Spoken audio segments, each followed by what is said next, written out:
There are a number of reasons behind this drastic decline of the population tigers. First is poaching.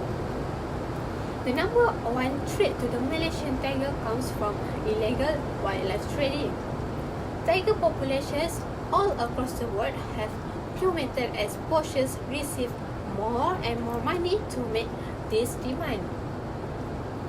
Asia's traditional medicine market in particular has an insatiable appetite for tiger body parts, including skin, bone, and sexual organs.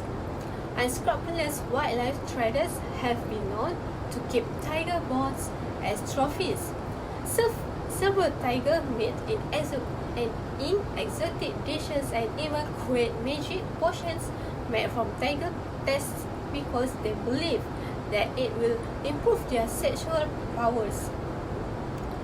But despite years of efforts from government agencies such as the Department of Wildlife and National Bird Species known as Perhilitan, it is difficult to find realistic information on the number of active poachers operating in our country.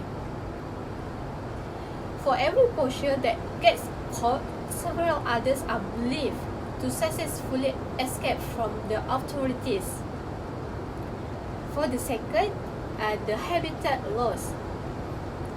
Over the last century, Malaysia has lost a majority of its lowland forests.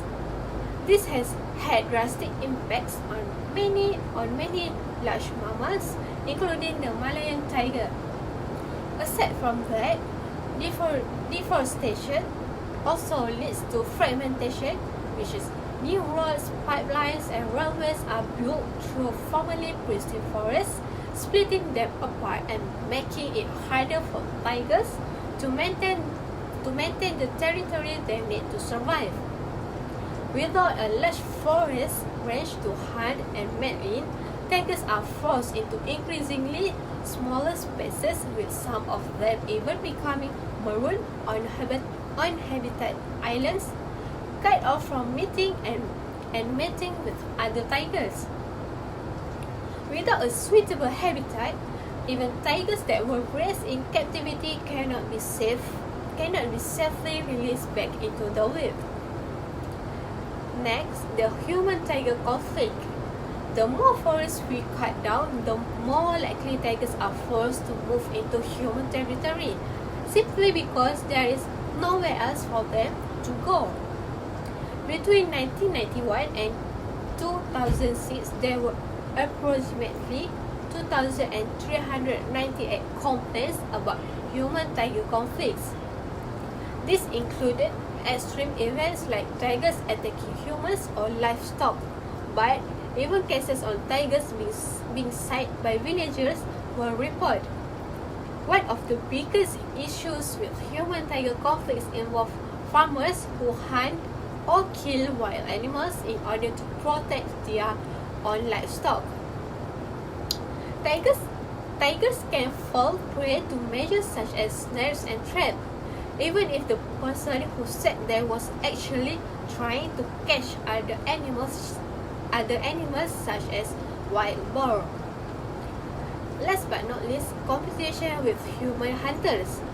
All three of these are counted as protected species.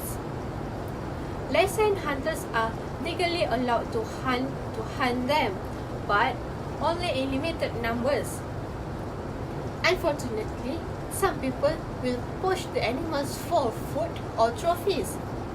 Even licensed hunters have been known to go over the permitted limit and hunt outside the official hunting periods.